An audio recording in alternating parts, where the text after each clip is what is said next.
Name's Noah Trout. I'm from Colider. I play guitar and I sing in Colider, and hometown's Hamilton.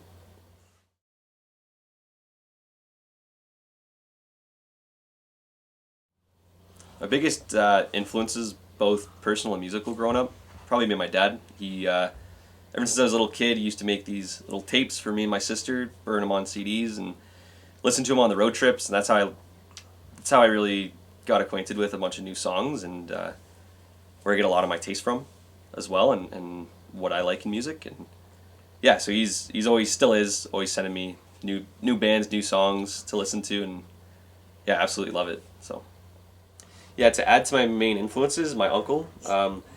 He was in High Heels Lo-Fi. He was doing that for a bit, but Slave to the Square Wave is actually back. So they've been playing a lot of shows in Toronto recently. They're absolutely killing it. So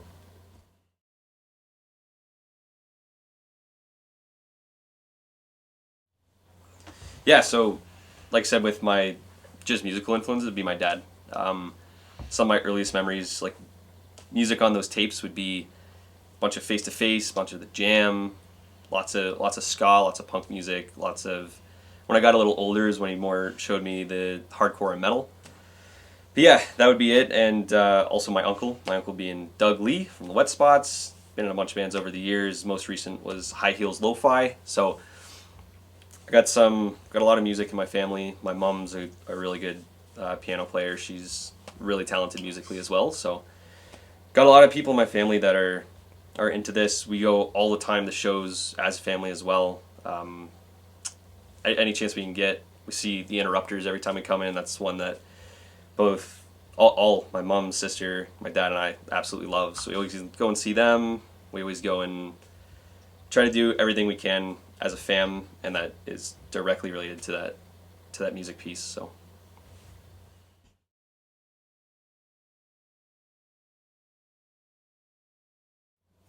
yeah, first concert that was around like 2012, 2013. I would have been like 9 or 10 years old in that range, and it was Rancid, Transplants, Sick of It All, Madball, and the Adolescents. That was really rad. I was super young. I was sporting a big mohawk. I absolutely loved it. It was really cool to see. I remember, like, yeah, it's one of my, probably my first band I did see was then the Adolescents. They were like probably I think they were first on that bill. Just singing along to Amoeba and Tell Me Who's Who, and I was like going nuts as a little, whatever I was, probably 10-year-old. Yeah, so that's this like same as my first punk hardcore show. That was awesome. All bands absolutely killed it, and I had a good story to bring back to my like probably grade 5 teacher at the time. Yeah, because she I want to go there. yeah, she loved it. She's a huge Rancid fan. She said it was like her life goal to go and see Rancid play Ruby Soho. Yeah. And I was like, oh, I just did that. And she was like, gosh. So yeah, that was it.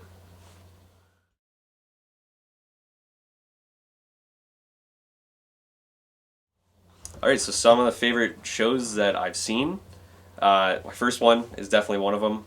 That seeing Rancid, like that first concert, that was really damn cool. My whole family went down to Camp Anarchy. I think it was 2019.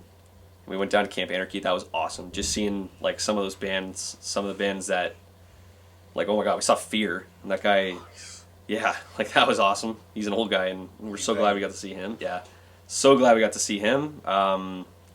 They were rad, but yeah, No Effects, Pennywise, Offspring. We've seen them a couple times. They were there. Voodoo Glow Skulls, just crazy. Strung Out. I've still got a Strung Out shirt for them. Any SoulCal Epitaph Fat Records band. Oh yeah, like pretty much Yeah. all of those guys. Yeah. And it was rad. It was such a cool fest. Such a good weekend. We were there for all 3 days. We saw every band. We were standing at the front, morning till night. So Nice. that was pretty damn cool. That was a great show. We did pretty recently. I've seen. There was Clutch, Quicksand, and Helmet, and JD Pincus, which was a pretty funky opener. It's all like all these effects on his banjo. That was pretty cool. But yeah, Quicksand, Helmet, Clutch. Those 3 bands absolutely killed it. That was super rad. I just remember like my 3 favorite songs by Quicksand. They played back to back to back. It was like they did Phaser, Head to Wall, and Unfulfilled. Just boom, boom, boom. I was like, no way! It's like they were reading my playlist. So I was pretty jazzed about that. And then yeah, this last little bit, High Vis from UK, absolutely killed it. I saw them at the Velvet Underground, and they were so cool. Such good energy. It was one of the best pits I've been in, and the guys just got crazy stage presence. So yeah, those would probably be favorite songs or favorite shows that I've seen. Favorite show that I've played or we've played would be the Kill Room in March, and Kill Room's gone now, which sucks, but that was a really, really cool venue, really cool place to go. Great place to play shows, great place to see shows, and we got to play in March. That was one of the first times we'd headlined. I think we'd only played a headliner for our EP release before, and it was rad. We played with 2 amazing bands, Unfathomed and 027. We played with them. They came in. Everyone had a great set. It was a wild time. There was crowd surfing, skating during sets, between sets. I was skating between sets. And yeah, we got played for over an hour, and then we got a cool little encore, so that was awesome. And yeah, that's probably the favorite one I've played so far.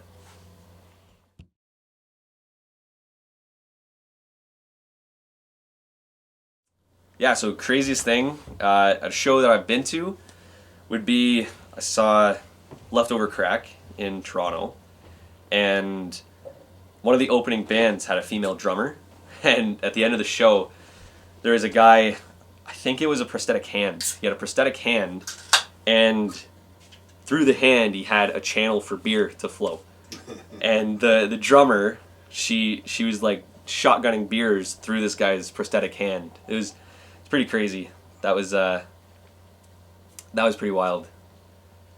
And yeah, and then other people started taking turns with this dude's hand. That was pretty cool. And then at one of our shows in July, we were playing at the Casbah, and the band on just after us, the guitarist was playing, like he had the Bluetooth receiver on his guitar, or transmitter on his guitar, and he walked down, and it was just playing in the crowd, and then somebody from the crowd just threw an absolute haymaker at him and started beating on him on the ground. And then so the whole show stopped, and like, you know, it was a little weird because for some reason my buddy brought some pirate hats, so it was after our set and we're all wearing pirate hats, and we're like oh, like what's going on? We're like, should we intercept? Should a bunch of like, I had an eye patch on, and I was like, you know, is it even gonna be serious if we go in? Fine, man, you can't do anything. So yeah, then like he got kind of chased out, and that was probably the most wild thing seen at a show. Through all like the punching in the pit and, you know, some of the crowd violence, nothing directed. I've never seen before something be directed towards a performer, so that would have to be it.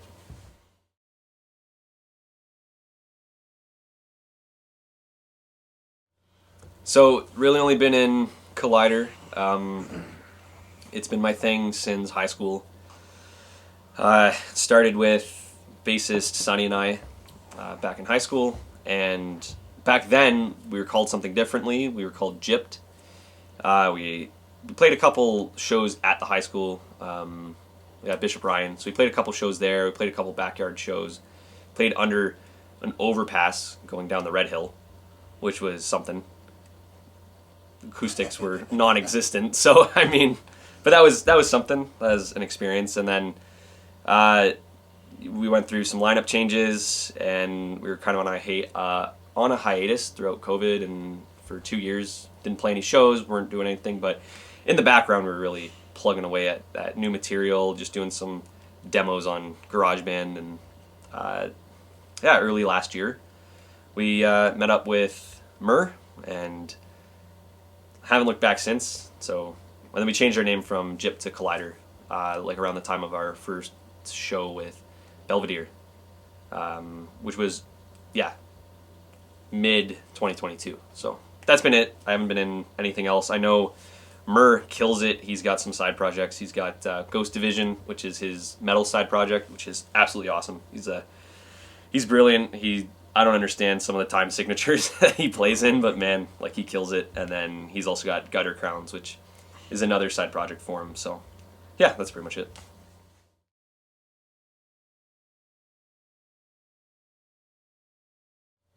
I know a lot of people say it, but probably my favorite thing is playing shows. I love getting out there. I love the crowd, love the energy. I love seeing familiar faces, new faces. It's a really good sense of community. So I absolutely love playing shows. I really like recording as well. That was a fun process, but playing shows, man, you can't get better than that. You can't get better than a good night with your buds and then jumping around and having fun. So least favorite thing, probably just politics. Like for something that should be fun and a good time, sometimes politics, I fall into that trap sometimes and I start worrying about things that I really shouldn't. But yeah, I just say show politics and just how much people weigh that, like how much weight people put on that.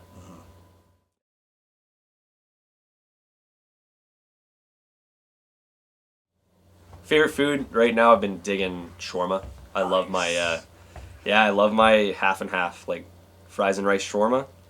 I started getting that at school last year and haven't looked back. It's probably what I'm gonna go get after this. So love my shawarma. And I guess I also absolutely love homemade apple pies from my great grandma. Something about them, they're the best. Nobody's ever touched them, and she passed down a recipe and look forward to it every time. So, great grandma's apple pies.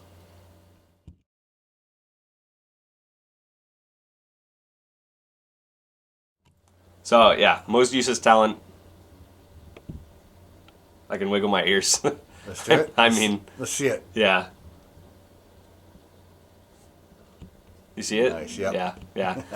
I know. Shout out to JB Problem who had the same one, and like he said, no way to capitalize on that. So there it is. So thanks so much for watching. Just quick at the end, so Colider recently recorded a 10-song full-length album at Boxcar here in Hamilton. It's going to come out next year, probably around March, April. We're super, super stoked for that and getting everything ready to go. We're mixing it right now and can't wait for you guys to hear it. Thanks so much for watching. Huge thanks to Steve. Thanks so much for having us out. Thanks so much to Stronger Than Ever Videos. Absolutely rad what he's been doing ever since the 90s. So even before I was alive, which is so cool, the roots here. So thanks so much.